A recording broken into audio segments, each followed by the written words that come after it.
So this is an explanation of the Unit 3 summative on normal distribution. I apologize, I don't have the graphing calculator here with me to show you the buttons, but I will try to write down everything that I inputted. For all of these though, we will need to go to Menu, Stats, Distributions, and then this is where we click either CDF or the inverse, depending on what the question is asking. So those are the steps that I would be doing whenever I go to do the calculations.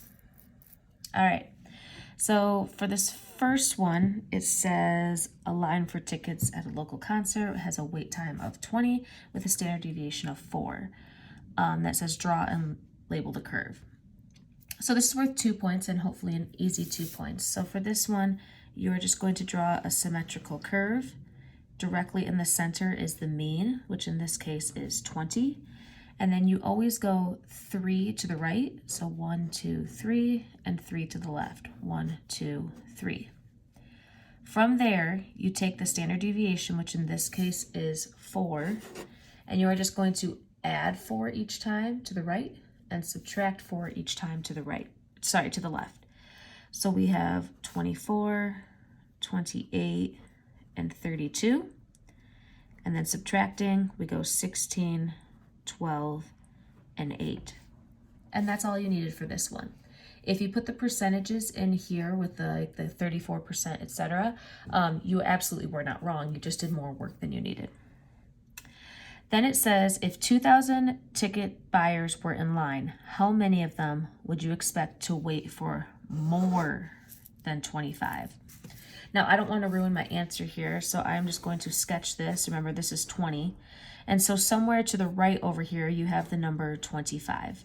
And they want to know how many are more than that, which is this section up here. All of these people over here waited longer than 25 minutes.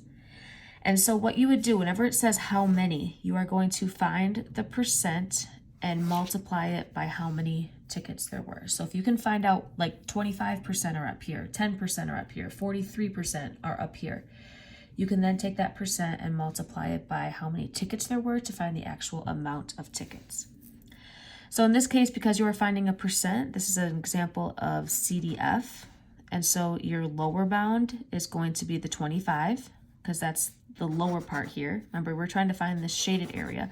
So it starts here at 25, and the upper bound is where you just do a bunch of 9s to represent infinity, or a very large going off into very large numbers.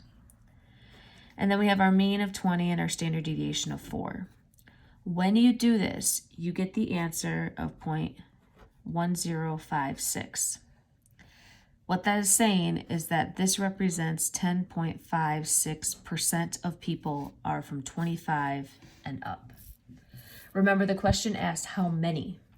So then we take that 10.56 and we actually multiply it by the 2,000 tickets that were sold. So we actually get a numerical amount, not a percentage, but an actual amount of tickets. And you get about 211.2 when you do that, which is to 3 significant figures and to the nearest whole ticket, 211 tickets. So that's how we do this first one. For the second one, it says on a recent math test, the mean score was 75 and the standard deviation of 5, and Mike scored a 93. Now, it doesn't ask for any visual here, but I always like to show it just because I'm a visual person. So this first one asks between 62 and 81. So 62 is off here to the left and 81 is off here to the right. It doesn't need to be proportional in my mind because, again, I'm just a visual and like to know that, oh, I'm trying to find the percent of between these two values. So this is another of CDF because it asks for percent. And so my lower bound here is 62, my upper bound is 81, my mean is 75, and my standard deviation is 5. Once again, to get to this format on your screen, you are going to push Menu, Stat, Distribution, and you're going to choose the CDF option. I believe it's option 2, and option 3 is the inverse. And so option 2 will give you a screen that looks like this, and you would enter in these numbers. When you do that, you are going to end up with 0.8802, which is approximately 88.02%. However you want to write it, either as a decimal or a percent worked. I did not worry about rounding really for this one. We are eventually by May going to have to get used to rounding, but in this case, I just wanted you to be able to do normal distribution. This is what caught people up a lot. This asks for the 70th percentile of the math scores. 70th percentile means that you are up here and that 75% scored below that score. And you're wondering what score is that? This is like for the SAT. If you scored in the 80th percentile, you scored better than 80% of all people who took that SAT. And so your score was better than 80%. In this case, someone's score was better than 75%. And the question of this is, what is that score? And so this is an example of the inverse because we know the percent. And the area is another way of saying the percent. So I'll write that off to the side here. Area equals the percent. So in this case, the area, you always have to write it as a decimal, is 0.75. The mean was 75, and the standard deviation was 5. And when you do this, you will get 78.37. That's what the calculator would output, which is about, even to 3 significant figures, is 78.4. So that's the score that marked the 75th percentile. If it was the 30th percentile, you would do the same thing. It would just be a line down here, wondering 30% scored less than what. Next one says Mike scored better than what percentage of students? Okay, so once again, I draw my visual because I'm a visual learner. Not required for any of these questions besides the one that specifically asked, but it's always good to kind of see what's going on. So it said Mike scored a 93. Well, a 93 is going to be somewhere up here. Again, it doesn't matter necessarily where you draw that line. It's a sketch. So it said he scored better than what percentage of students? Better means that everyone else scored below him. Okay, so you want to know, well, what did he score? Did he score better than 50%, than 30%, than 80%?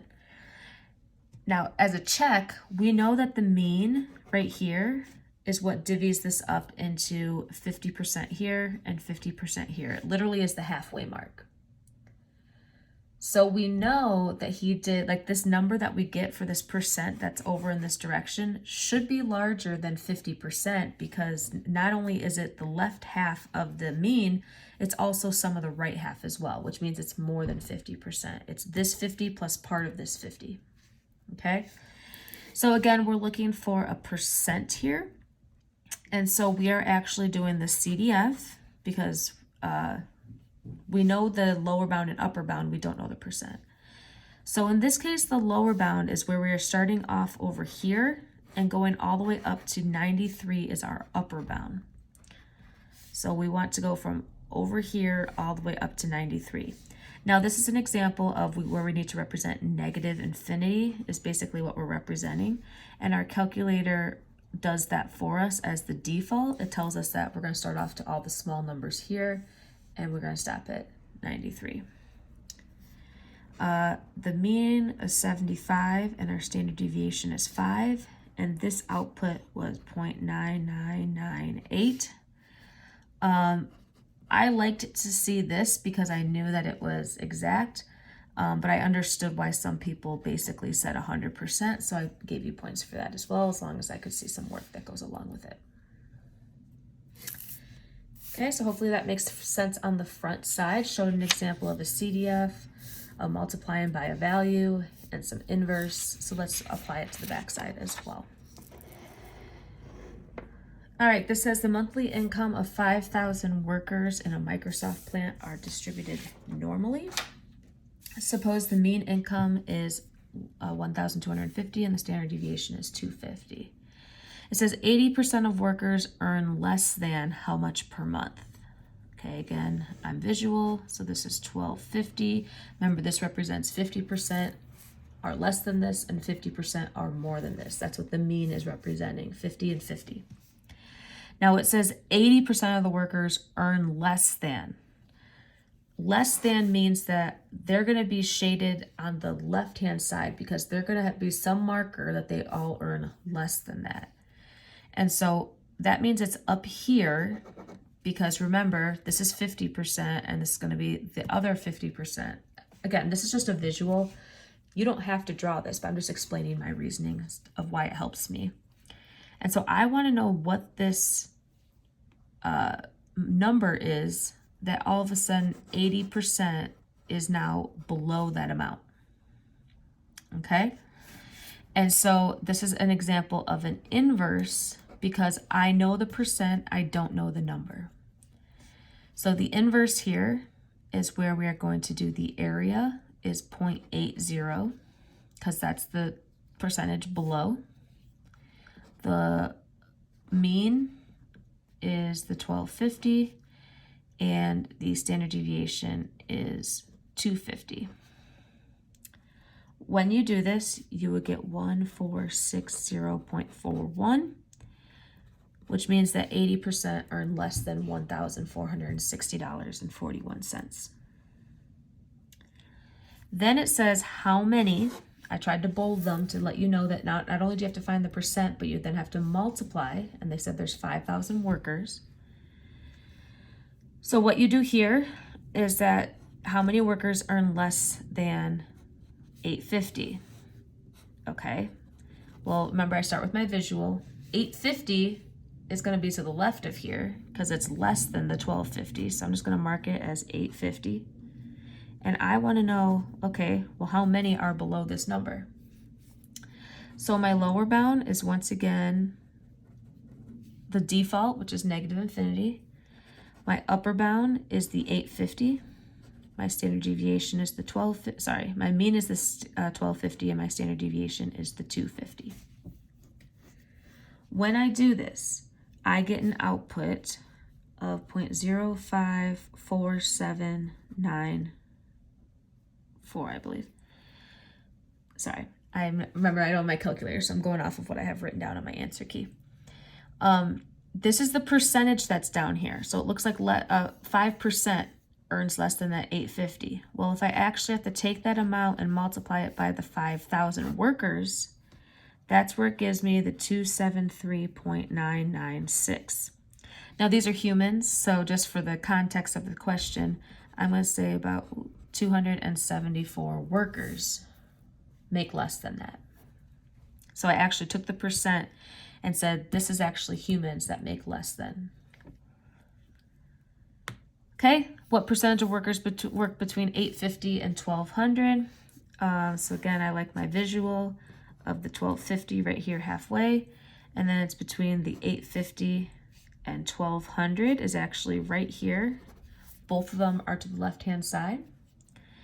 I'm looking for percentage, so that's CDF.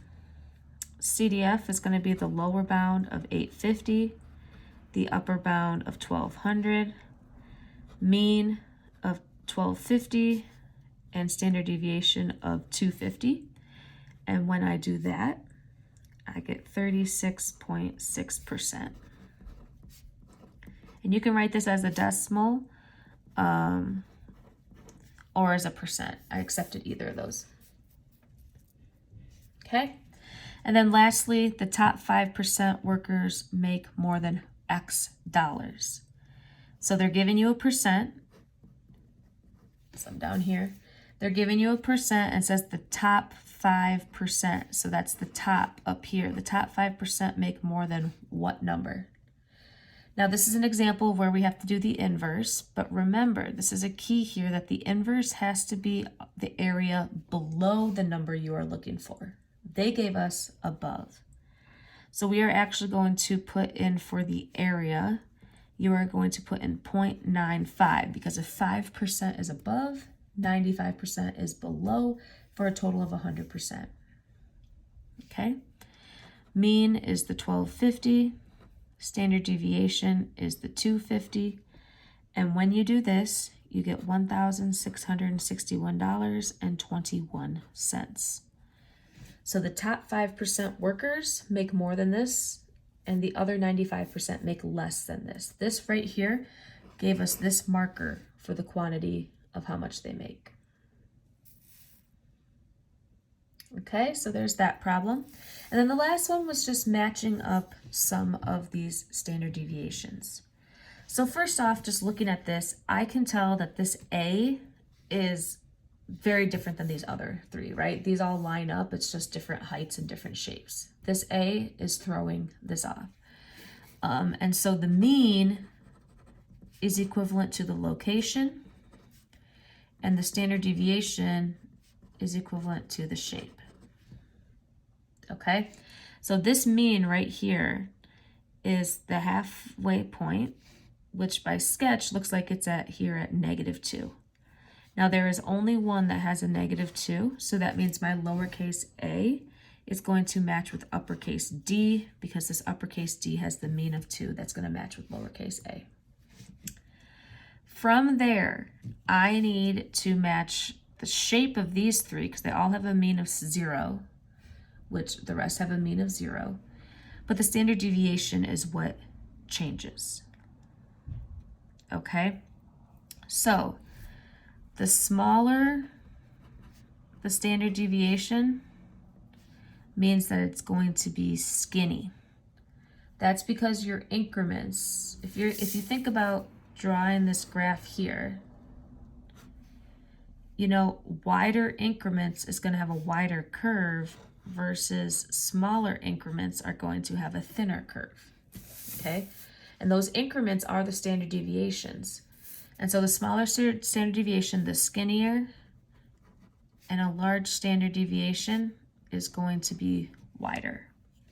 And so if we look at the standard deviations here, the largest one we have is a 2. So this capital C here for a standard deviation of 2 should match our widest curve here, which is also C, and so that's going to match with C. Our skinniest, or our smallest standard deviation is 0.5, so our capital A is going to match with lowercase b. And then the one that is left, it's kind of like Goldilocks and the Three Bears, you know, the one in the middle, not too big, not too small. Right in the middle is going to be our last one, which is B. And that's it. Hopefully this helped. I will also upload a copy of this answer key so that you can look at it as well.